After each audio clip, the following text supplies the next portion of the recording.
मेळघाटमध्ये ग्रामीण पाणीपुरवठा विभागांतर्गत राबविण्यात येणाऱ्या पेयजल जलजीवन मिशनमध्ये मोठ्या प्रमाणात भ्रष्टाचार झाल्याचा आरोप करण्यात आला आहे. चिलाती येथे 2022 मध्ये जुन्या टाकीला रंग देऊन नवीन असल्याचे दाखविण्यात आले. सध्या ही टाकी जीर्ण झाली असून ती पूर्णपणे हलत असल्याची स्थिती आहे. सरवारखेला येथे एका टाकीत एकही दिवस पाणी सोडण्यात आले नाही, तरीही दुसरी नवीन टाकी बांधण्यात आली. मात्र दोन्ही टाक्यांमध्ये आजपर्यंत एकही थेंब पाणी पोचलेले नाही. योजना केवळ निधी अपहारासाठी राबविली जात असल्याचा आरोप आहे. रुई पठार येथे नवीन टाकी बांधून डोमीवरून पाईपलाईन टाकण्यात आली, परंतु बांधकाम झाल्यापासून त्या टाकीत एकदाही पाणी गेलेले नाही. आजही नागरिक जुन्या टाकीवरच अवलंबून आहेत. त्यामुळे नवीन टाकी बांधण्याचा उपयोग काय, असा प्रश्न उपस्थित केला जात आहे. सिमोरी येथे टाकी उभारल्यानंतर आजपर्यंत त्यात पाणीच गेलेले नाही. सुमिता येथे जुनी टाकी नवीन दाखवून निधी काढण्यात आल्याचा आरोप असून ती टाकी सध्या धोकादायक अवस्थेत हलत असल्याने नागरिकांमध्ये भीतीचे वातावरण आहे. सध्याच्या घडीला हातरू भागातील सुमारे 20 ते 25 गावांपैकी 80% गावांमध्ये पाणीपुरवठा बंद असल्याची माहिती समोर आली आहे.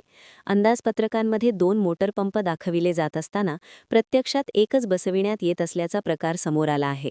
तसेच अंदाजपत्रकानुसार अनेक ठिकाणी कामेच झालेली नाहीत. ठराविक कंत्राटदारांना संगनमताने कामे देण्यात येत असल्याचाही आरोप करण्यात आला आहे.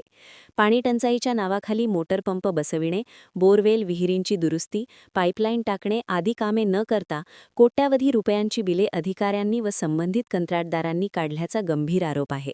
मेळघाटमधील पाणीपुरवठा योजना पूर्णपणे कार्यान्वित कराव्यात, टंचाईग्रस्त गावांना न्याय द्यावा आणि सर्व कामांची सखोल चौकशी करावी, अशी मागणी करण्यात आली आहे.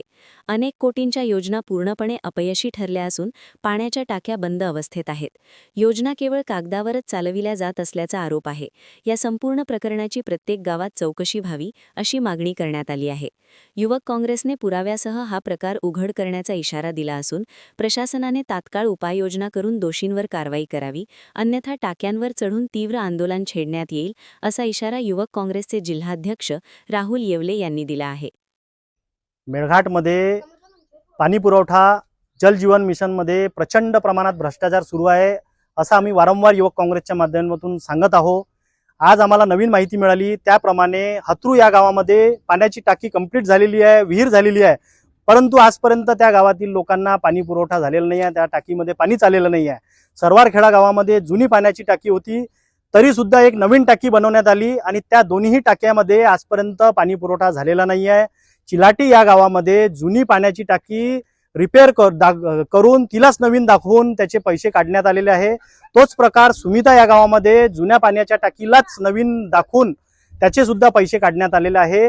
जल जीवन मिशन योजना हे फक्त कागदोपत्री सुरू आहे. यामध्ये कोणत्याही घरामध्ये नळाला पाणी आलेलं नाही आहे. हर घर नल, नल में है जल अशी जी एक संकल्पना आहे ती पूर्णपणे फेल झालेली आहे. यामध्ये कोटी रुपयांचा प्रचंड प्रमाणात भ्रष्टाचार झाला आहे. याची एक केंद्र स्तरावरून चौकशी व्हावी, अशी आमची युवक काँग्रेसच्या माध्यमातून मागणी आहे.